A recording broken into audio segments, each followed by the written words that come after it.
Okay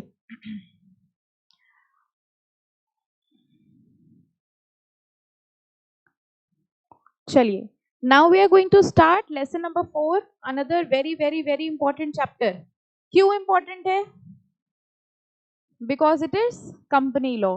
ठीक है, और अब तक हम लोग ये तो समझ ही गए हैं कि जहां कंपनी लॉ वर्ड आता है वहीं आप लोग को ओवर एक्साइटेड हो जाना चाहिए, क्योंकि कंपनी लॉ अगेन सिर्फ यहाँ पे नहीं, एग्जीक्यूटिव में भी पूरा है, प्रोफेशनल में भी पूरा है, और आपकी एंटायर लाइफ में पूरा है। ठीक है, तो कंपनी लॉ तो हमें पढ़ना ही पढ़ना है। एग्जीक्यूटिव में 100 मार्क्स का सब्जेक्ट है। अब इन्होंने किया क्या है, जो आपका पूरा 100 मार्क्स का सिलेबस है एग्जीक्यूटिव के अंदर, उसी को ही इन्होंने बहुत छोटा करके, बहुत ज्यादा कंप्रेस करके एक चैप्टर में कन्वर्ट कर दिया है। तो इस चैप्टर में कुल मिला के है सब कुछ, लेकिन वैसे कुछ नहीं है। ठीक है, सब कुछ है कुछ नहीं है, मतलब सब कुछ दिया हुआ है इन्होंने, लेकिन इतना छोटा कंपनी लॉ नहीं है जितना छोटा यहाँ दिया हुआ है। ठीक है, तो हम लोग इसको वेरी वेरी इंपॉर्टेंट मार्क कर लेंगे और बहुत अच्छे से पढ़ेंगे, क्योंकि डिटेल्ड में एग्जीक्यूटिव में आपको देखने को मिलेगा। ठीक है, चलो। अच्छा, can you tell me what are the various forms of business organization? BCom में 11th में पढ़ा होगा। हाँ हाँ, फॉर्म्स ऑफ बिजनेस ऑर्गेनाइजेशन की अगर हम लोग बात करें तो कौन कौन से होते हैं? सोल प्रोप्राइटरशिप होता है, पार्टनरशिप होता है, देन कंपनी होता है, ओके, जॉइंट हिंदू फैमिली होता है। Have you ever heard about LLP, limited liability partnership? ये सब फॉर्म्स ऑफ ऑर्गेनाइजेशन होते हैं, और इन्हीं सब में से एक का नाम आपने लिया कंपनी। ठीक है, बेसिक डिफरेंस अगर हम लोग बात करते हैं, मान लीजिए आज हम अपना एक बिजनेस शुरू करना चाहते हैं, ओके, सोल प्रोप्राइटरशिप का बिजनेस शुरू करना चाहते हैं, हम एक ओनर है, मेरी एक शॉप है। ठीक है, जो भी प्रॉफिट्स होते हैं वो हमारे हैं, जो भी लॉसेस होते हैं वो भी हमारे हैं, और अगर हम चले जाते हैं, अगर हमारी डेथ हो जाती है तो हमारा बिजनेस बंद हो जाएगा। ये कौन सा फॉर्म ऑफ बिजनेस ऑर्गेनाइजेशन हुआ? Sole proprietorship. अब हमको at some point of time लगा कि भाई अब हमको मेरे बिजनेस में और पैसों की रिक्वायरमेंट है, तो हमने अपने एक फ्रेंड से कहा कि तुम आ जाओ हमारे साथ, थोड़ा पैसा तुम मिलाओ, थोड़ा पैसा हम मिलाएं, दोनों लोग मिलके काम करते हैं, प्रॉफिट्स और लॉसेस को हम लोग डिवाइड कर लेंगे। ये कौन सा फॉर्म ऑफ ऑर्गेनाइजेशन हुआ? पार्टनरशिप। लेकिन एक पॉइंट ऑफ टाइम पे हमको ये लगा कि अब हमें हमारे बिजनेस के लिए बहुत सारे पैसों की जरूरत है, बहुत सारे कैपिटल की जरूरत है। तो हमने बाहर के लोगों से, जो कोई हमको मिला, उन सब से हमने ये कहा कि भैया आइए हमारी कंपनी में कैपिटल लगाइए। कैपिटल का मतलब क्या होता है? कैपिटल का मतलब एक इनिशियल अमाउंट जो हमने बिजनेस में लगाया है। ठीक है, एक पिक्चर आई थी, शायद आपको याद हो, गुरु, देखी है? देखी नहीं होगी, ऐसे बहुत पुरानी जमाने की बात नहीं बता रहे, अभिषेक बच्चन की पिक्चर है। अभिषेक बच्चन अभी जो अपना करंट अभिषेक बच्चन है, ठीक है, तो एक पिक्चर आई थी गुरु, बड़ी इंटरेस्टिंग सी, उसमें एक लाइन थी, उसने क्या बोला लोगों को, उसने कहा कि 10 रुपए दो और मेरी कंपनी के मालिक बन जाओ। चलिए, ये इंटरेस्टिंग लाइन हम आपसे भी बोलते हैं। हमने आपसे कहा हमको 10 रुपए दो और शिक्षा एकेडमी के मालिक बन जाओ। पहले तो आप खुश हुए, आपने अपनी जेब में हाथ डाला, आपने कहा 20 रुपए तो लाए हैं, आज आधी शिक्षा तो हमारी ही हो गई है ना। तो हमने आपसे कहा 10 रुपए दो और शिक्षा एकेडमी के मालिक बन जाओ। क्या आप बता सकते हो हम एग्जैक्टली क्या कर रहे हैं? नहीं, हम क्या कर रहे हैं फिलहाल? हमने आपसे कहा 10 रुपए दो और कंपनी के ओनर बन जाओ, मालिक बन जाओ। हम क्या कर रहे हैं? सोचो हम क्या कर रहे हैं। कुछ नहीं मैम, आप मजाक कर रही हैं, है ना? अरे नहीं, हम अपनी कंपनी के शेयर बेच रहे हैं, दैट्स इट। शेयर क्या होता है? शेयर हिस्सा। ठीक है, जो भी हमारी कंपनी में शेयर लेगा, शेयर का मतलब जो भी मेरी कंपनी में हिस्सा लेगा, वो मेरी कंपनी का हिस्सेदार बन जाएगा। तो हमने आपसे कहा 10 रुपए दो, क्योंकि मेरे एक शेयर की वैल्यू 10 रुपए थी। हमने आपसे कहा 10 रुपए दो, जैसे ही आप हमें 10 रुपए दोगे आप शेयर होल्डर बन जाओगे, and share holder are considered as the owners of the company. लेकिन आप मेरी कंपनी के पूरे मालिक नहीं बनोगे, आप मेरी कंपनी के मालिक हो to the extent of ₹10 only. So this is just a way. आज अगर हम आपसे कहें कि मेरे पास, हम आपसे ये कहें मेरे पास रिलायंस कंपनी की 10 शेयर है, ठीक है, हमने रिलायंस कंपनी के 10 शेयर खरीद लिए और हम सड़कों में सबको ये बोलते हुए जा रहे हैं कि रिलायंस कंपनी के मालिक हम हैं। बताओ हम सही बोल रहे हैं कि गलत? मेरे पास रिलायंस कंपनी के 10 शेयर है और हम सबको ये बोल रहे हैं कि रिलायंस कंपनी के ओनर हम हैं। Technically I am speaking right और रॉन्ग? बताओ, आई एम स्पीकिंग राइट और रॉन्ग? मेरे पास 10 शेयर हैं और हम सबको बोल रहे हैं I am the owner of Reliance industry. I am right और I am wrong? Technically I am right. इसका मतलब अगर आप रिलायंस कंपनी के ओनर बनना चाहते हैं तो एक शेयर खरीद लो, 2,500-3,000 हजार का होगा, और फिर दुनिया को बताना हमारा स्टेक लगा है रिलायंस कंपनी में, हम भी मालिक हैं उसके। ठीक है, so basically what happens is, share एक हिस्सा है कंपनी के अंदर, इसी तरह बहुत सारे हिस्सेदार होते हैं कंपनी के, और इन्हीं सारे शेयर होल्डर्स यानी हिस्सेदारों को मिला करके जो एंटिटी बनाई जाती है उसको हम लोग कहते हैं कंपनी। ठीक है, तो जरा देखते हैं, ये लोग बता रहे हैं कंपनी का ओरिजिन कहां से हुआ। The word company, again MCQ के लिए इंपॉर्टेंट मार्क कर लो, the word company is derived from a Latin word। हम लोग हर जगह देखते हैं ना ये चीज कि ये वर्ड कहां से डिराइव हुआ है, तो कंपनी वर्ड देखिए कहां से डिराइव हुआ है, एक लैटिन वर्ड से, कॉम जिसका मतलब होता है विद, और टुगेदर जिसका मतलब होता है पैनिस यानी ब्रेड। पहले के टाइम पे क्या होता था, लोग साथ में मिलके, आज भी ऐसा होता है, आपने देखा होगा आपके घर में जब कोई फेस्टिवल गैदरिंग या कोई पार्टी होती है तो जो जेंट्स मेंबर होते हैं वो अपना एक ग्रुप बना के बिजनेस की बातें करने लग जाते हैं।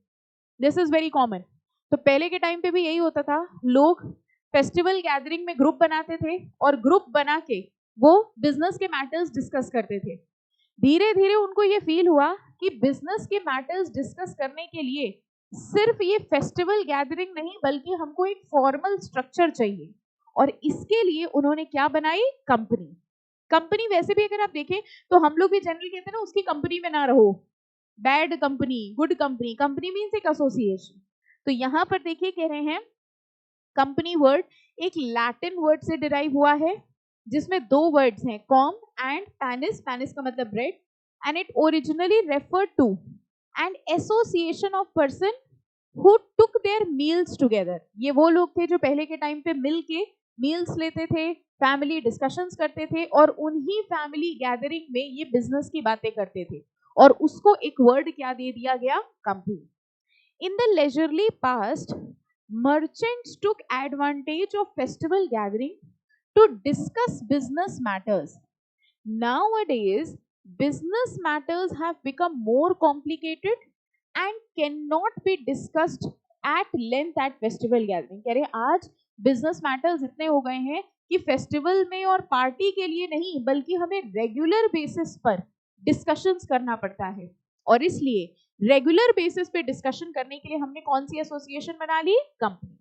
कौन ओनर्स होते हैं कंपनी के, शेयर होल्डर्स, और मैनेज कौन करता है कंपनी को, बोर्ड ऑफ डायरेक्टर।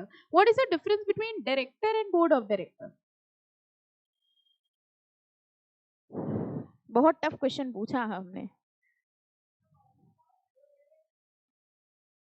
पक्का? Okay okay, director middle level management में है और board of director top level management में है। और एक आंसर आया है, एक इंडिविजुअल डायरेक्टर होता है और उनकी ग्रुप को बोर्ड ऑफ डायरेक्टर्स कहते हैं। और पहले इसका आंसर तो फिर अगला क्वेश्चन पूछें। जिसने कंपनी, हाँ हाँ ओके, जिसने कंपनी स्टार्ट करी है वो बोर्ड ऑफ डायरेक्टर है, और जो कंपनी चला रहा है वो डायरेक्टर है। ओके देखो, बेसिकली डायरेक्टर और बोर्ड ऑफ डायरेक्टर अलग अलग लोग नहीं हैं। एज राइटली सेड, एक इंडिविजुअल जो होता है वो डायरेक्टर होता है, और जब कई सारे डायरेक्टर्स साथ में होते हैं तो हम लोग उनको क्या कहते हैं, बोर्ड ऑफ डायरेक्टर्स।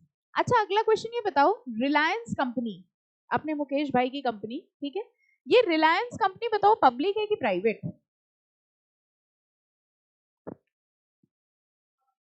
ये पता है आपको, दो तरीके की कंपनी होती है, पब्लिक कंपनी, प्राइवेट कंपनी। आप बताओ रिलायंस कंपनी पब्लिक है कि प्राइवेट? बड़ा पर्सनल फेवरेट क्वेश्चन है मेरा, सबसे पूछते हैं, पब्लिक, पब्लिक, पब्लिक की प्राइवेट? रिलायंस कंपनी अपनी, मुकेश भाई हम जानते हैं उनको, हाँ हाँ मुकेश भाई को हम जानते हैं बहुत अच्छे से, वो नहीं जानते हमें, I know him personally. Public की प्राइवेट? पब्लिक। Why public? लेकिन रिलायंस कंपनी तो उनकी है, प्राइवेटली मुकेश अंबानी की है।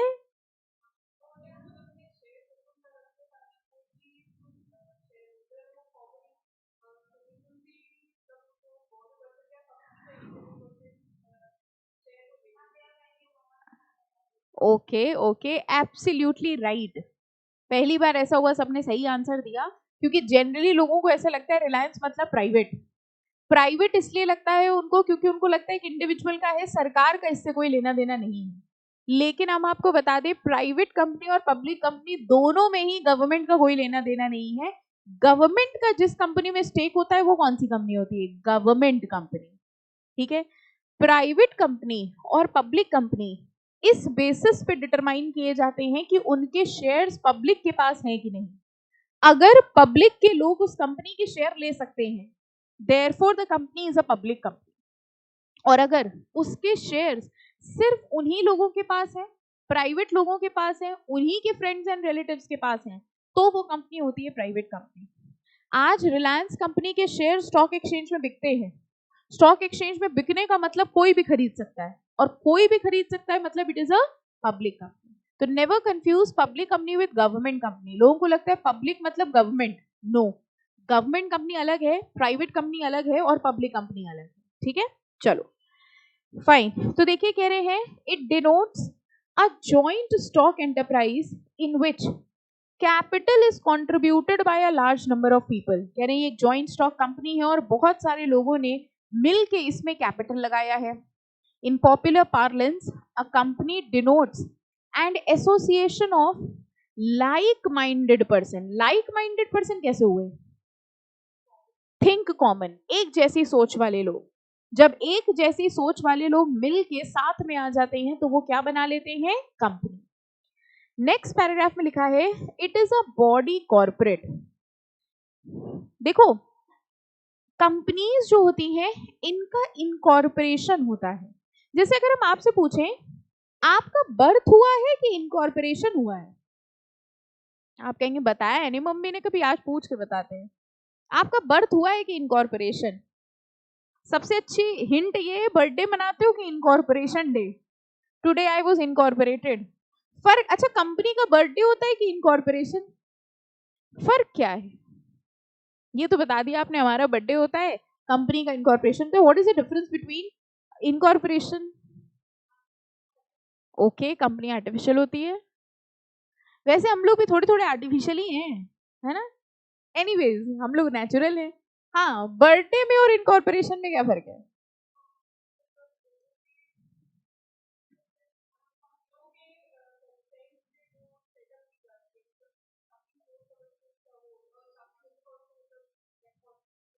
ओके, बहुत सारे लोग मिल के जब साथ में बनाते हैं तो वो कंपनी होती है। ओके, और बर्थ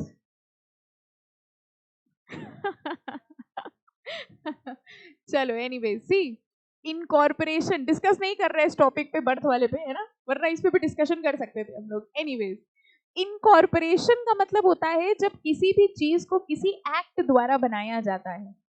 हम लोग किसी एक्ट द्वारा नहीं बनाए गए, हम लोग हमारे पेरेंट्स द्वारा बनाए गए हैं। तो हमारा बर्थ होता है। नेचुरल पर्सन का बर्थ होता है। Artificial person like a company, company को एक्ट द्वारा बनाया गया है। और वो कौन सा एक्ट है जिसके द्वारा बनाया गया है? Companies act.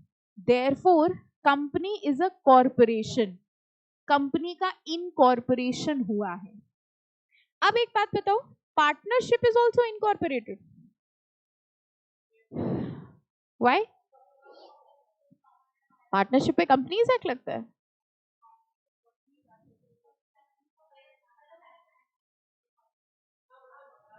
अच्छा, मेरा पहला क्वेश्चन ये था कि क्या पार्टनरशिप को इनकॉर्पोरेट किया गया है, तो आपने कहा हाँ। फिर हमने पूछा क्यों, तो आपने कहा क्योंकि उसको इंडियन पार्टनरशिप एक्ट 1932 द्वारा बनाया गया है। ठीक है। अच्छा, पार्टनरशिप जो होती है उसको एक्ट द्वारा नहीं बनाया जाता। पार्टनरशिप बनती है म्यूचुअल कंसेंट से, दो पार्टीज की म्यूचुअल कंसेंट से। आप जरा याद करिए, अगर कभी 11th-12th गए हो, स्कूल में पढ़ा हो पार्टनरशिप, शायद आप पढ़ रहे हो, तो आपको याद होगा जब आप अकाउंट्स में पार्टनरशिप पढ़ते थे और वहां पर आपके प्रैक्टिकल क्वेश्चन आते थे और वहां पर प्रॉफिट शेयरिंग रेशियो होता था, तो जरा याद करो, रूल ये होता था कि उनके बीच का प्रॉफिट शेयरिंग रेशियो वो होगा जो उन्होंने डिसाइड किया है, और अगर कुछ डिसाइड नहीं किया है तो इक्वल होता था। कैपिटल के हिसाब से तो लास्ट में डेफिशिएंसी बढ़ती थी, वो तो बहुत आगे पहुंच गए इंसॉल्वेंसी पे। पहले फर्स्ट स्टेप पे उनका प्रॉफिट शेयरिंग रेशियो वो होता था जो उन्होंने डिसाइड किया है, और अगर उन्होंने कुछ भी डिसाइड नहीं किया है तो इक्वल माना जाता था। नाउ अंडरस्टैंड, ये जो इक्वल वाली बात है ये एक्ट में लिखी है, होता उनके बीच में वो है जो उनकी पार्टनरशिप डीड में लिखा है, जो उनके अग्रीमेंट में लिखा है। और अगर अग्रीमेंट में कुछ नहीं लिखा है तो हम लोग एक्ट रेफर करते हैं। हमारे और आपके बीच में अगर पार्टनरशिप होती है तो हमारे और आपके बनने का कारण है वो agreement, not the act. Agreement में अगर कोई क्लॉज नहीं है then we refer to the act, otherwise the act is silent. ठीक है, पार्टनर्स की राइट्स क्या होंगी, ड्यूटीज क्या होंगी, किस पार्टनर को कितना काम करना है, कितना प्रॉफिट शेयरिंग रेशियो होगा, ये सब कुछ पार्टनर्स के अग्रीमेंट के हिसाब से डिसाइड होता है। सो partnership is formed by mutual agency, not by the act. इसलिए पार्टनरशिप इज अनइनकॉर्पोरेटेड। पार्टनरशिप का इनकॉर्पोरेशन नहीं हुआ है क्योंकि उसको एक्ट द्वारा नहीं बनाया गया, उसको बनाया गया है अग्रीमेंट द्वारा। हाँ, अगर अग्रीमेंट साइलेंट है then we refer to the act. That is why there is a difference between partnership and company. Partnership is unincorporated association, whereas a company is an incorporated association which is incorporated as per the Companies Act. समझ आ गया basic difference? Okay, तभी हम लोग देखो questions में हर चीज यही करते थे कि उनके बीच में जो डिसाइड हुआ है वो फॉलो होगा, अगर उनके बीच में कुछ नहीं डिसाइड हुआ है तो कॉमन रूल्स लगते थे, और वो कॉमन रूल्स जो थे वो एक्ट में प्रिस्क्राइब थे। तो जब तक उनके बीच में सारी चीजें डिसाइडेड हैं तब तक हम लोग एक्ट को रेफर नहीं करेंगे। ओके, तभी देखिए लिखा हुआ है कंपनी को हम बॉडी कॉर्पोरेट कहते हैं। It is called a body corporate because the person composing it are made into one body by incorporating it into law and clothing it with legal personality. कह रहे हैं हमने उसको लॉ के हिसाब से बनाया है और लीगल पर्सनालिटी दी है। द वर्ड कॉर्पोरेशन, फिर से इंपॉर्टेंट मार्क करो, कॉर्पोरेशन वर्ड भी डिराइव हुआ है एक लैटिन टर्म से जिसका मतलब होता है body. Accordingly corporation is a legal person created by the process other than natural birth. Company पैदा नहीं होती, कंपनी को बनाया जाता है। ठीक है, दो चीजें होती हैं, पैदा होना और बनाना। हम लोग पैदा हुए हैं बाय बर्थ, कंपनी पैदा नहीं हुई है। सुना है कभी कांच कंपनी पैदा हुई हमारे यहाँ? नहीं, हो ही नहीं सकती। कंपनी को बनाया जाता है। तो हर वो चीज जो नेचुरल बर्थ के प्रोसेस के अलावा क्रिएट की गई है उसको हम लोग क्या कहते हैं? Incorporated. Okay, it is for this reason, और इसी वजह से कंपनी नेचुरल पर्सन नहीं होती है। कौन सा पर्सन होती है? Artificial legal person. As a legal person a corporate is capable of enjoying many rights and incurring many liabilities. कह रहे हैं आर्टिफिशियल लीगल पर्सन होती है लेकिन पर्सन तो होती है, और पर्सन की तरीके से इसकी कुछ लाइबिलिटीज होती हैं और कुछ अधिकार होते हैं। ओके, तो एक बात हम लोग ने ये समझ ली कि कंपनी इनकॉर्पोरेटेड होती है, पार्टनरशिप अनइनकॉर्पोरेटेड होती है, और incorporation means which is made by a law. ठीक है, in a legal sense company is an association. जरा ये लाइन देखो, इसका मतलब क्या हुआ? Company is an association of both natural person and artificial person. Company में नेचुरल पर्सन कौन है? सोच के बताओ, कंपनी में नेचुरल पर्सन कौन हुआ? जिनका बर्थ हुआ है, ढूंढ लो जिसका जिसका बर्थ हुआ है। कंपनी के अंदर नेचुरल पर्सन कौन हुआ? हम लोग कौन है? Company share holders, board of directors. ठीक है, कंपनी के अंदर नेचुरल पर्सन कौन है? बोर्ड ऑफ डायरेक्टर्स, एम्प्लॉइज, ठीक है, शेयर होल्डर्स, ये सब नेचुरल पर्सन है। कंपनी में आर्टिफिशियल पर्सन कौन है? कंपनी खुद। कह रहे हैं कंपनी खुद आर्टिफिशियल पर्सन है और कंपनी के अंदर नेचुरल पर्सन है, और इन्हीं के कॉम्बिनेशन से क्या बनती है? कंपनी। ओके, कह रहे हैं in the legal sense company is an association of both natural and artificial person incorporated under the existing law of the country। अब देखो डेफिनेशन दी है कंपनीज एक्ट के हिसाब से, In terms of section 2 subsection 20 of the Companies Act, company means a company incorporated under this act or under any previous company law. कह रहे हैं company वो हुई जो इस एक्ट के हिसाब से बनाई गई है. इस एक्ट मतलब कंपनीज एक्ट 2013 और under any previous company law. इस लाइन का मतलब समझे? कंपनीज एक्ट 2013 के पहले कौन सा एक्ट था पता है? Companies act 2013. अच्छा 2013 से आपको ये समझ में आ रहा होगा कि ऐसा तो नहीं है 13 में दुनिया बनी, 13 तो अभी था. 2013 के पहले कंपनीज एक्ट 1956 हुआ करता था. ये पता है, सुना है कभी? पहले कंपनीज एक्ट 1956 था, उसके पहले और पुराना एक्ट था. कंपनीज एक्ट 1956 था, वो 1956 एक्ट कई सालों तक चला और उसके बाद उसमें गलतियां मिली, शॉर्टकमिंग्स मिली, तो ये सोचा गया कि भैया एक नया एक्ट बनाया जाए और नया एक्ट कंपनीज एक्ट 2013 बना दिया गया. 2013 एक्ट के आने के बाद 1956 एक्ट खत्म हो गया. जिस तरह से 1956 खत्म हुआ, आपको पता है 2013 एक्ट भी खत्म हो सकता है. अब आपके साथ ट्विस्ट समझो क्या होगा. कंपनी सेक्रेटरी के जो बच्चे होते हैं ना, they are considered as experts of company law और उनको पूरा लॉ पढ़ाया जाता है. तो हम आपको बताते हैं 1956 वाले एक्ट के साथ क्या हुआ. वो बच्चे जो बेचारे 2012 तक 1956 एक्ट पढ़ रहे थे, सब कुछ पढ़ा, पूरा प्रोविजन पढ़ा, सब कुछ किया, उसके बाद अचानक से आ गया कंपनीज एक्ट 2013.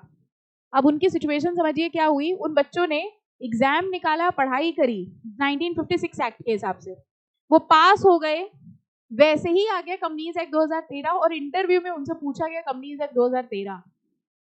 अब आप ये थोड़ा ना कह सकते हमने तो पुराना पढ़ा है. Law is the most dynamic subject. ये चेंज होता रहता है क्योंकि लॉ का मतलब ही है there will be amendments, there will be changes. आज जो कंपनीज एक्ट 2013 है ना, इसमें भी अमेंडमेंट्स होती हैं और आप ये मान के चलो हर महीने, हर 2 महीने, हर 3 महीने में चेंजेस होते ही रहते हैं किसी ना किसी सेक्शन में. And as a company secretary, आपको पता है पूरे देश में who should be the first person to know about these amendment? Obviously after the government. बोला नहीं जा रहा ना, बोलने में बोलने ऐसा लग रहा था कोई टाल दे ये बात, है ना.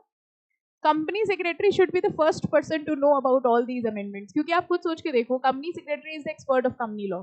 हम एक लेमैन है, लेमैन समझ गए, I am not of this field. हमें अगर ये जानना है भैया कंपनी में क्या चल रहा है, कौन सा नया लॉ आया, हम किसके पास जाएंगे? हम आपके पास जाएंगे.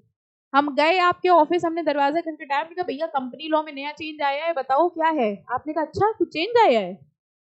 ऐसा नहीं होना चाहिए. You should be updated all the time. और यही आपके कोर्स की सबसे बड़ी प्रॉब्लम है कि अब आपको जिंदगी भर पढ़ाई करनी है. ऐसा नहीं सिर्फ 4-5 साल. ऐसा भी नहीं है कि कल से आप कोचिंग आना उसकी CS करना बंद कर देंगे. ये बात जनरली बच्चों को बहुत देर में रियलाइज होती है जब वो एग्जीक्यूटिव तक आ जाते हैं. एग्जीक्यूटिव तक पहुंचने के बाद उनको लगता है कि अब पीछे भी नहीं जा सकते, आगे भी नहीं जा पा रहे. तो आज ही हम आपको देखो क्लियर करते हैं, आपको जिंदगी भर पढ़ना पड़ेगा क्योंकि लॉ एक ऐसा सब्जेक्ट. आपने कभी देखा है जो लॉयर्स होते हैं, CA होते हैं, उनके ऑफिस में मोटी मोटी किताबें रखी होती है? वैसे ही CS का ऑफिस भी होता है और वो किताबें सजाने के लिए नहीं रखते, पढ़ने के लिए रखते. इनफैक्ट वो सारी किताबें उनकी पढ़ी हुई होती है और उनको टाइम टू टाइम पढ़नी भी पड़ती है. बिकॉज कोई भी चेंज जो आता है, you should be the first person to be updated about that. अब इमेजिन करके देखो, आप पढ़ रहे हो 2013 एक्ट, इसी में आपने अपना EET पढ़ा, फिर इसी में आप एग्जीक्यूटिव पढ़ोगे, फिर इसी में आप प्रोफेशनल पढ़ोगे, और जैसे ही आप प्रोफेशनल पास हुए, सरकार ने निकाल दिया कंपनीज एक्ट 2025. ठीक है, अब आप हमको फोन नहीं करेंगे मैम अब लॉ बदल गया दोबारा पढ़ाइए. नो, अब आपको वो लॉ खुद ही पढ़ना पड़ेगा. This is what is the reality of law. Law का मतलब ये चैप्टर प्रिपेयर करना नहीं है. लॉ का मतलब एग्जीक्यूटिव के कंटेंट को याद करना नहीं है. लॉ का मतलब होता है लॉ की लैंग्वेज को समझना. अगर आप लॉ की लैंग्वेज समझ गए हो तो चाहे कंपनीज एक्ट 1956 हो, चाहे 13 हो, चाहे 25 हो, चाहे 30 हो, ठीक है, जैसे ही नया लॉ आएगा आप खुद उसको पढ़ोगे और पढ़ के उसका इंटरप्रिटेशन निकालोगे और आपकी कंपनी आपसे पूछेगी कि भैया ये जो नया लॉ आया है इसका क्या मतलब है, इसका क्या interpretation. So that is why you don't have to learn the chapter, you have to learn how to study law. Law की लैंग्वेज कैसे पढ़ी जाती है. अब जैसे ये लाइंस आती हैं, ये है ना सेक्शन 220 के हिसाब से, ये इन्वर्टेड कॉमा से स्टार्ट हो जाती है। ये company means a company incorporated under this act और under any previous company law. ये लाइंस लॉ की लाइंस होती हैं। कई चैप्टर्स में हम लोग देखते हैं ना, ऐसे सेक्शंस की लाइंस होती हैं, ये लॉ की लाइंस होती हैं। अब इस लाइन के हिसाब से हमें आपसे एक क्वेश्चन पूछना है आपसे, ठीक है? ये लॉ में लिखा है, आप कंपनी सेक्रेटरी बन गए, आपका ऑफिस है, बगल बगल खोला है चारों ने, ठीक है? और मेरा एक सवाल था, हम आपके पास आए, हम बड़े परेशान थे, हमने आपसे कहा कि सर हमारी जो कंपनी है वो कंपनी बनी थी 1980 में, 1980 में मेरी कंपनी बनी, और आज आ गया कंपनीज एक्ट 2013, और किसी ने हमको बताया है कि उसमें लिखा है company means a company incorporated under companies act 2013। मेरी कंपनी तो बनी है 1980 में, हमने अपनी कंपनी बनवाई थी 1956 एक्ट के हिसाब से, तो ये बताइए मेरी कंपनी क्या बेकार हो गई? एक एक करके जाएंगे सबके घर। हाँ बेटा, पहले हम आपके ऑफिस में आए, फीस कम रखिएगा। बताइए, मेरा क्वेश्चन समझ गए? बनी थी और आज आ गया 2013 एक्ट, और 2013 एक्ट की डेफिनेशन ये कहती है company means a company incorporated under this act, यानी वो कंपनीज जो कंपनीज एक्ट 2013 के हिसाब से बनाई गई हैं, उन कंपनियों को कंपनी माना जा रहा है। तो ये बताइए मैडम, हमारी कंपनी जो बनी थी 1956 एक्ट के हिसाब से, क्या वो रद्द हो गई, बेकार हो गई?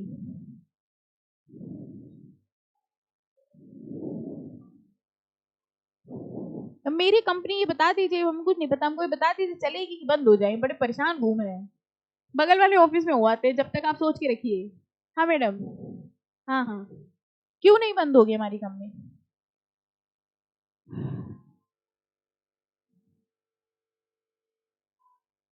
अच्छा मैडम, 2 जगह और पूछ ले, फिर आते हैं आपके यहाँ। हाँ,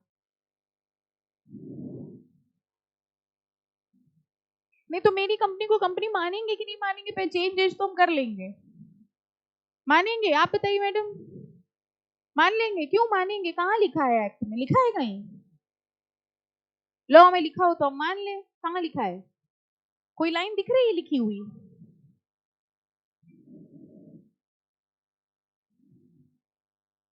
मिली ना लाइन? अब समझ में आया इस लाइन का वेटेज क्या है? सिर्फ इतनी लाइन का, under any previous company law. सोच के देखो एक सेकेंड के लिए, ये लाइन यहाँ ना होती और ये लाइन खत्म हो जाती company means a company incorporated under companies act 2013, ठीक है? लॉ में सिर्फ इतना लिखा होता। अब बताओ मेरे क्वेश्चन का आंसर, मेरी कंपनी इनवैलिड हो जाएगी। समझ में आया हमने क्या बोला?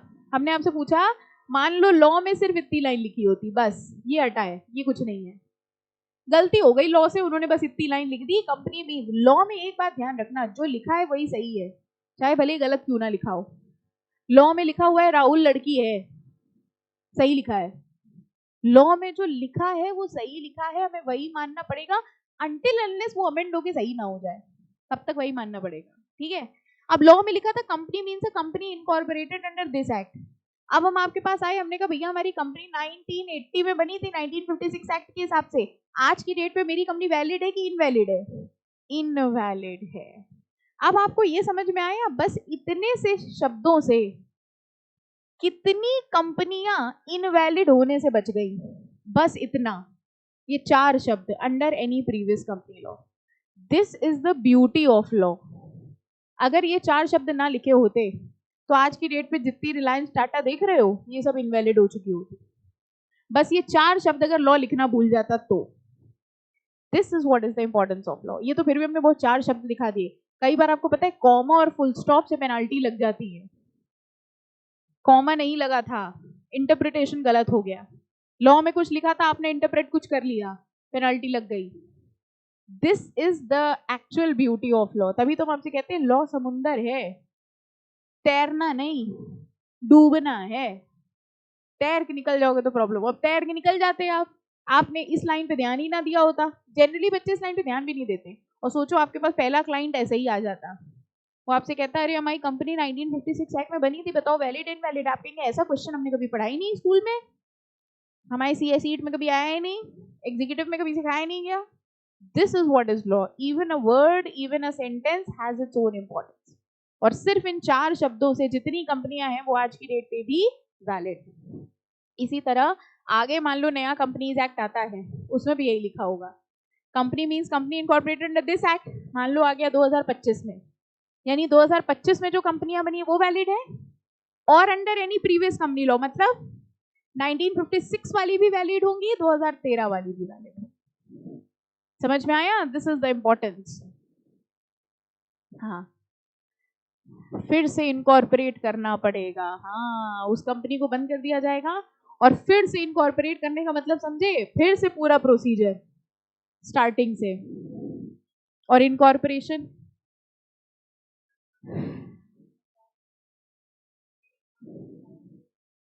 अगर ये लाइन बेटा ना लिखी होती तो कंपनी इनवैलिड हो जाती, क्योंकि एक्ट क्या कह रहा है, कंपनी वो है जो 2013 के हिसाब से बनाई गई है। मेरी कंपनी 2013 के हिसाब से बनाई नहीं गई, तो हमारी कंपनी इस एक्ट के हिसाब से कंपनी नहीं मानी जाएगी।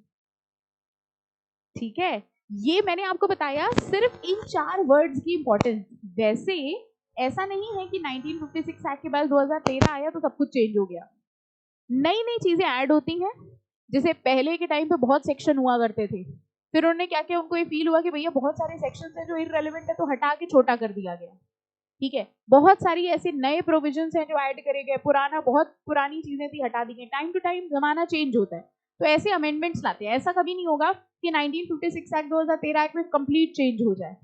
जिसने पुराना पढ़ा है वो नया पढ़ लेगा, वरना आप कुछ सोच के देखो ना, वरना जितने सीए सीएस जितने होते सब बेकार हो जाते। जैसे आपको पता होगा पहले सर्विस टैक्स हुआ करता था, फिर जीएसटी आया, तो क्या जीएसटी आते ही सारे सीए सीएस खत्म हो गए? नो, उन्होंने जीएसटी लॉ पढ़ा। ठीक है, अब जीएसटी जीरो से पढ़ा लेके, ठीक है, अब वो पढ़ा, वो इसलिए पढ़ पाए क्योंकि उनको लॉ पढ़ना आता था। अगर लॉ पढ़ना ना आता होता तो वो खाली बैठ जाते कि भैया हमने तो एग्जाम पास किया था सर्विस टैक्स के हिसाब से, अब जीएसटी आ गया, अब हम कुछ नहीं बता पाएंगे। तो you will have to be updated every time. आपको अपने आप को अपडेटेड रखना पड़ेगा हर वक्त। ठीक है, फाइन, सभी को करना पड़ता है। अपडेटेड कैसे रखते हैं? जो भी नई नोटिफिकेशंस आती हैं, जो भी नई चीजें आती, देखो एक बार जब आप इस फील्ड में आते हो तो वो ऑटोमेटिक होता रहता है। आप लोग अभी कैसे अपडेटेड हो गए, आपके बुक में चेंजेस आते रहेंगे। ठीक है, जब एक बार आप सीएस बन जाओगे, इसके बाद जो भी आपके अमेंडमेंट्स आते हैं, चेंजेस आते हैं, वो सब आते हैं आपकी एमसीए की वेबसाइट पर। एमसीए क्या है? Ministry of corporate affairs. जितनी भी कंपनीज हैं उन सब के ऊपर हमारे सरकार की एक मिनिस्ट्री है जिसको हम कहते हैं एमसीए, उनकी एक वेबसाइट है। जो भी अमेंडमेंट्स आते हैं सब वहां आते हैं, तो डेली बेसिस में आपको चेक करना पड़ता है। जैसे अभी फेसबुक वगैरह डेली चेक करते हो ना, आज किसका बर्थडे है, किसकी एनिवर्सरी है, किसका मुंडन है, सब रोज चेक करते हो। इसी तरह रोज आपको एमसीए खोलना पड़ेगा और देखना पड़ेगा कौन कौन से चेंजेस हैं। And this is only one law which I am talking about. देखो हम डरा बिल्कुल नहीं रहे हैं, डराते हम कभी नहीं है। I am just talking about company law. ये तो सिर्फ कंपनी लॉ, और company secretary is not about company law. Companies act तो एक एक्ट है, ऐसे कम से कम 100-200 एक्ट हैं जो आपको अपने पास रखने हैं, जिनकी कंप्लायंस आपको चेक करनी है। हाँ, वो बात अलग है कि उसमें से कंपनीज एक्ट सबसे इंपॉर्टेंट। तो जैसे कंपनीज एक्ट बेसिक है ही, आपका जीवन कंपनीज एक्ट में निकलना है, वैसे ही अगर आप कहीं गलती से लिस्टेड कंपनी में कंपनी जॉब करने चले जाते हैं तो क्या देखना पड़ेगा? सेबी की रेगुलेशंस। तो कंपनीज एक्ट तो आपने देख ही रहे हो, साथ ही साथ सेबी की वेबसाइट भी खोलनी पड़ेगी, सेबी की रेगुलेशन भी चेक करनी पड़ेगी, क्योंकि उसमें भी अमेंडमेंट आती है। आई नो यहाँ से सुनने में बहुत डिफिकल्ट लग रहा है, कैसे करेंगे, बट जैसे जैसे आप पढ़ते जाते हो ना, वैसे वैसे you will B through into. And this is the difference between, जैसे अगर हम साइंस की बात करते हैं, मैथ्स की बात करते हैं, मैथ्स वही रहेगा जो बचपन में था। ऐसा नहीं है मैथ्स में अमेंडमेंट आई है, हमने तो नहीं सुना। ठीक है, बट हमारी फील्ड एक ऐसी फील्ड है, लॉ एक ऐसी फील्ड है which will always and always have amendment.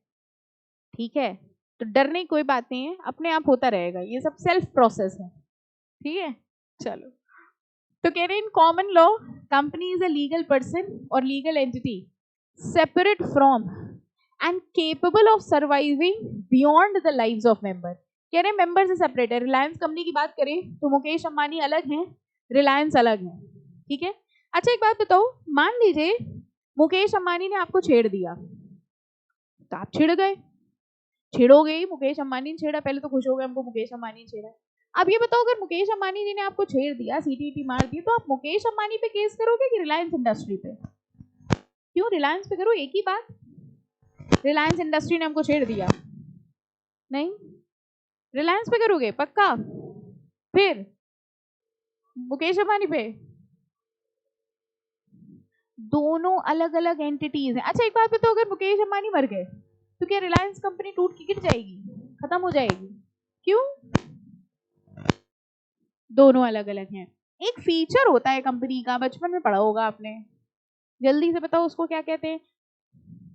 एक तो सेपरेट लीगल एंटिटी होता है कि कंपनी अलग है, उसके शेयर होल्डर अलग है, और एक होता है मेंबर आए या जाएं उससे कंपनी को फर्क नहीं पड़ता।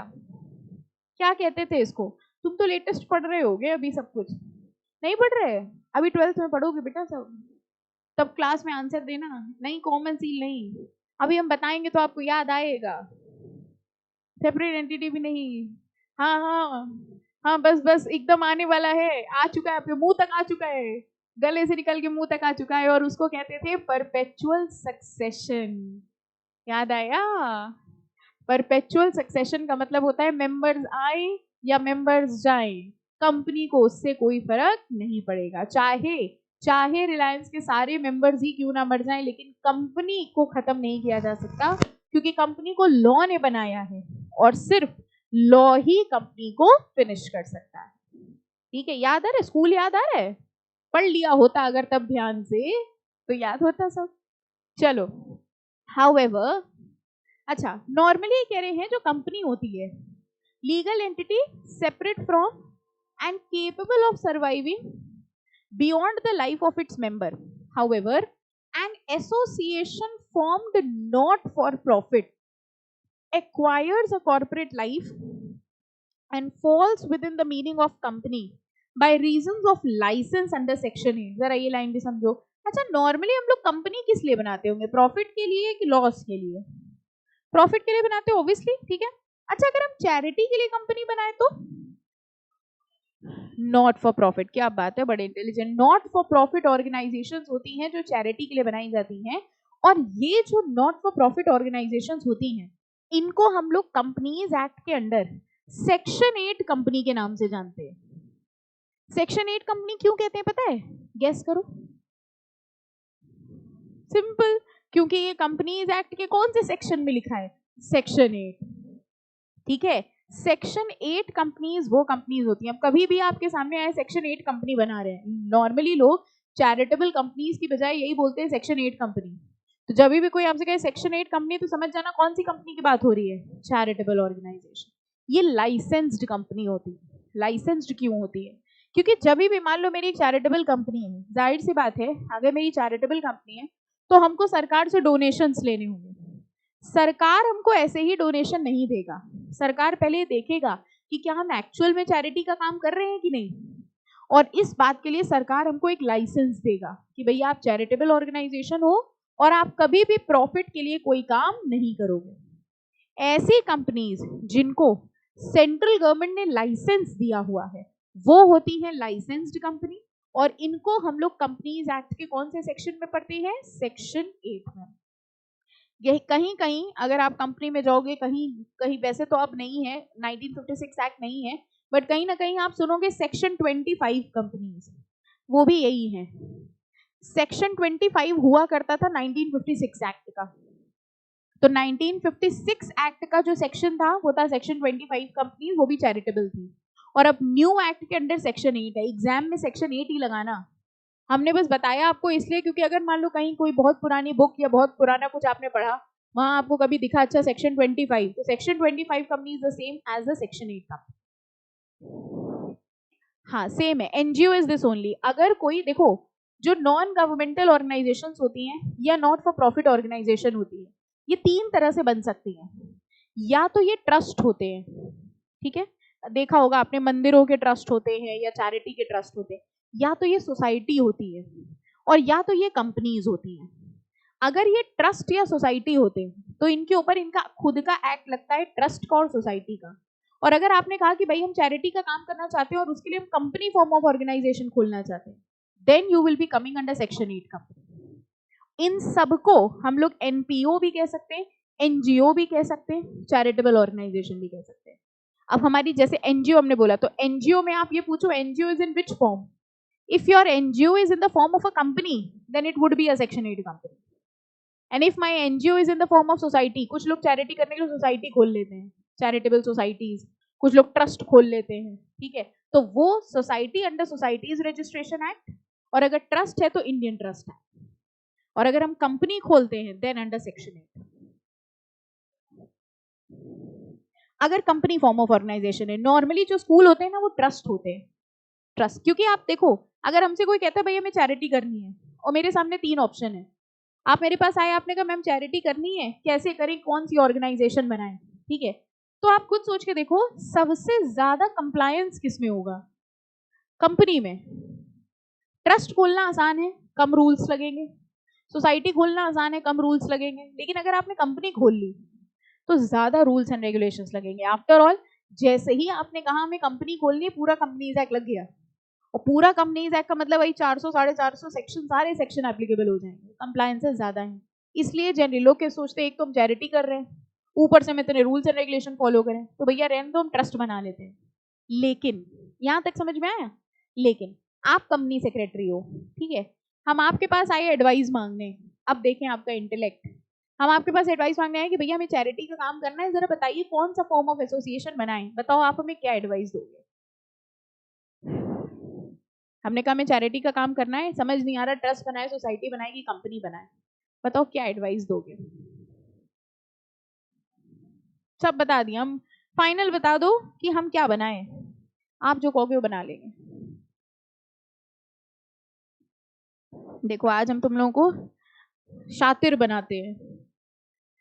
बताओ, हम एक मासूम से हैं, मासूम तो लगते ही शक्ल से है ना हम, हाँ हाँ लगते हैं, तो हम चैरिटी के लिए आए हैं. हमने कभी हमें चैरिटी की ऑर्गेनाइजेशन बनानी है, आप कंपनी सेक्रेटरी हो, आप जो, हमें आप पे बहुत भरोसा है, आप जो बोलोगे हम वही बना लेंगे. जल्दी से बताओ कौन सा फॉर्म ऑफ ऑर्गेनाइजेशन बनाए?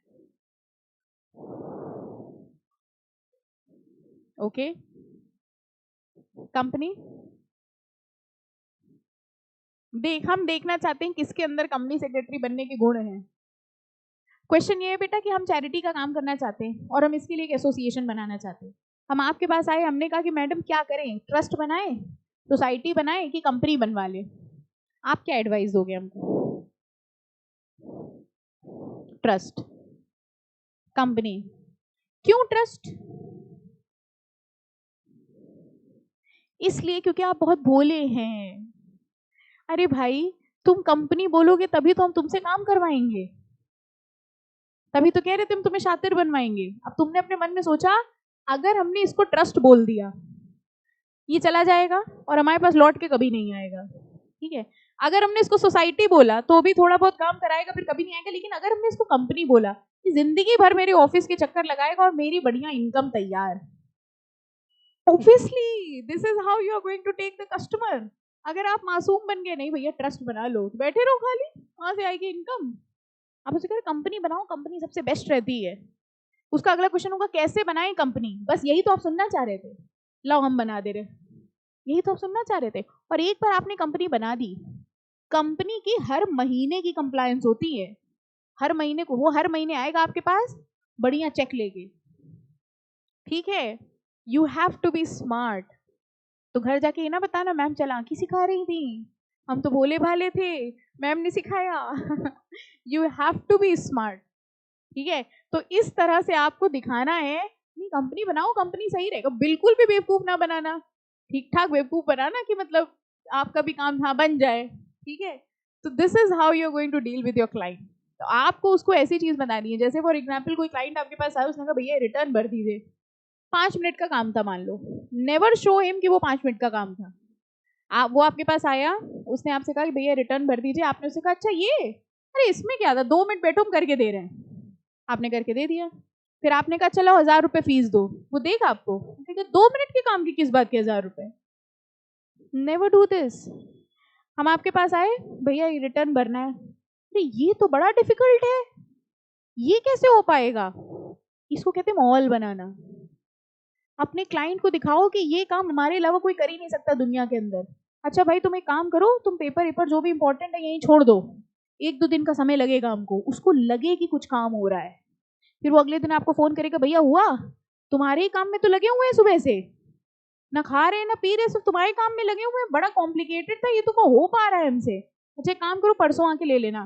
परसों जब आप उससे 1000 रुपए मांगोगे ना, खुशी खुशी देगा, को 100-200 रुपए ऊपर दे जाए। आपने बहुत मेहनत करी हमारे काम में, काम उसका 2 ही मिनट का था। हाँ, दिस इज द रियलिटी। आप किसी भी प्रोफेशनल के पास जाओ, वो तुरंत सोल्यूशन नहीं बताएगा। ट्राई करके देख लो, किसी भी लॉयर के पास आप जाओ, वो कैसे बताता है? अरे केस तो बड़ा कॉम्प्लिकेटेड है, इसमें तो बड़ी अरे सब कुछ छोड़ो, डॉक्टर के पास जाओ, वो भी यही करता है। डॉक्टर के पास तो सभी समझे, अरे ये तो बड़ी, कोई डॉक्टर कहता है अरे कुछ नहीं हुआ है, अरे इसमें तो पहले टेस्ट करा डालो, सारे टेस्ट करा डालो, फिर बताएंगे क्या हुआ। This is the way. अगर आप ऑनेस्ट बन जाएंगे बहुत ज्यादा, इसका मतलब हम आपको शैतानी बिल्कुल नहीं सिखा रहे हैं। हमें पता है आज आप क्या सोच के घर जाओगे, आज हम बिल्कुल डॉन बन के आए हैं, है ना। But this is how you are going to work. गलत ना करो किसी के साथ, ठीक है, but yes you have to show that your work is important. तुम्हारे लिए वो 2 मिनट का काम था, लेकिन सबको के लिए थोड़ी ना 2 मिनट का काम था। तो never show that that is an easy task. Okay, जब भी आप सीएस कर रहे हो, कोई आपसे पूछे तो कभी मत कहना अरे बड़ा इजी है, हम तो कर लेते हैं। अरे सीएस तो बहुत टफ होता है, हम कर रहे हैं, इतना इतना डिफिकल्ट कंटेंट है, लॉ है, लॉजिकल रीजनिंग, लीगल एप्टीट्यूड, इतने भयानक भयानक सब्जेक्ट है। तब तो जब तुम पास होगे तो वो वैल्यू करेगा। अब तुमने अपने घर में सबको बता रखा है सीएस ईट में कुछ होता थोड़ी है, एमसीक्यू है, हम तो खुद 2 घंटे जाके मौज करके आते हैं। अब जब तुम पास हुए तो कहेंगे अरे पास तो होना ही था तुम्हें, इजी तो था। बल्कि वो अपने रिश्तेदारों को बताएंगे अरे वो दीदी ने किया बड़ा इजी था, तो तुम भी कर लो। No, always show it is the most difficult course, then when you are going to pass, then you are going to have value. हाँ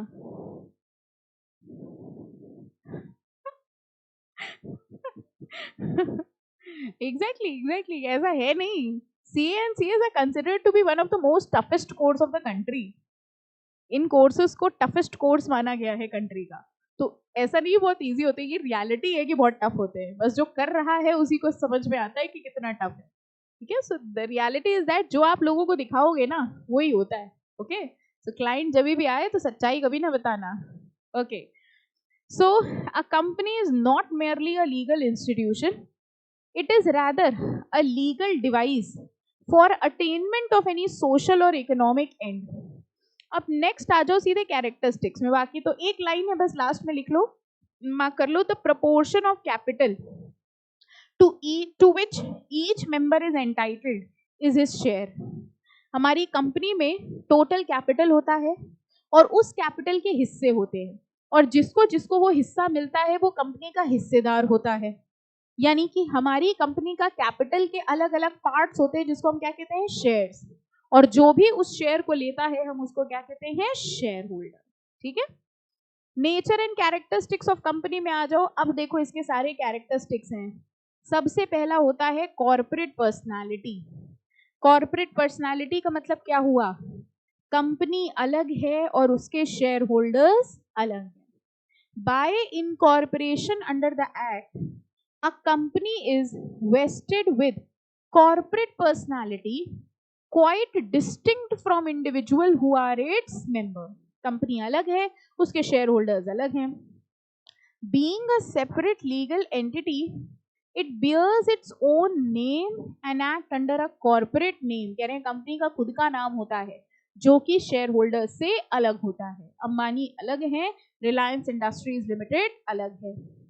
it has a seal of its own. Seal क्या होती है, company sign कर सकती है, company के हाथ होते हैं लोग, कंपनी की सील होती है जो मोहर है उनकी।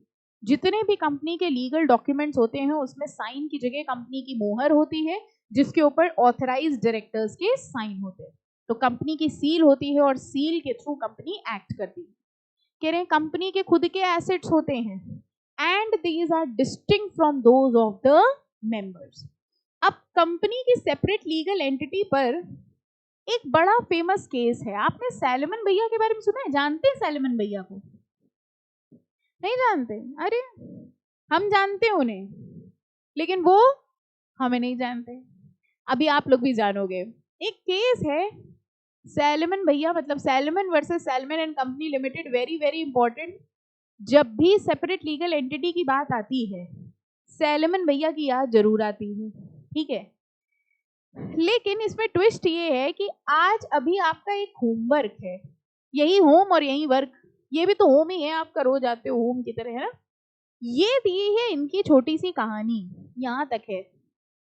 आपको जरा इनकी कहानी पढ़नी है दुख भरी, और हमको बताना है कि इस कहानी में क्या हुआ, ठीक है। एक बार जरा पहले रीडिंग मारो, देखें कुछ समझ में आता है।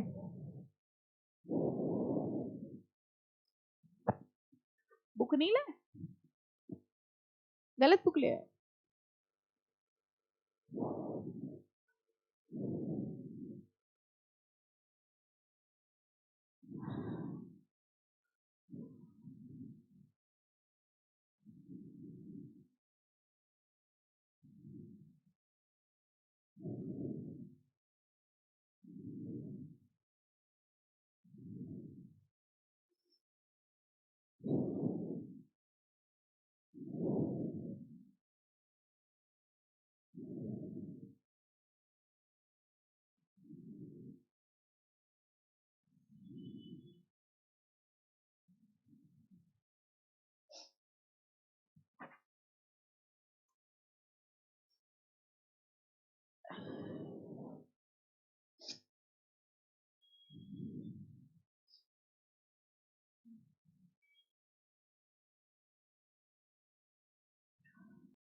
कुछ आया? क्या आया?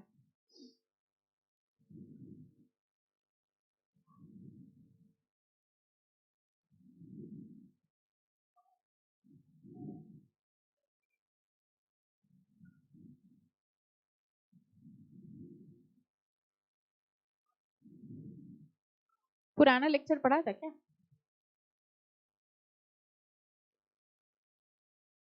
ओ, तुम सैलमन की फैमिली से हो? हमें लगा शील से, अरे सैलमन हमारे चाचा थे। हाँ भाई, कुछ आया सैलमन के बारे में? आज आपका एक होमवर्क है, आज आप घर जाएंगे, सैलमन भैया को फोन करेंगे, उनसे पूरा केस समझेंगे, ठीक है। सबसे समझ चुके हो, अरे क्या बात है, वेरी गुड।